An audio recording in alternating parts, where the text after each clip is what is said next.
ولئن أتيت الذين أوتوا الكتاب بكل آية ما تبعوا قبلتك وما أنت بتابع قبلتهم وما بعضهم بتابع قبلة بعض ولئن اتبعت أهواءهم من بعد ما جاءك من العلم إنك إذا لمن الظالمين الذين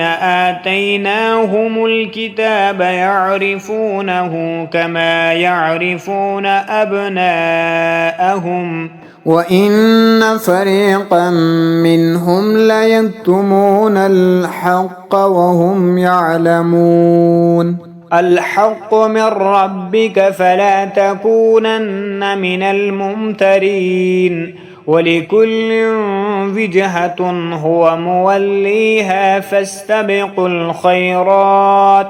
أينما تكونوا يأتي بكم الله جميعا إن الله على كل شيء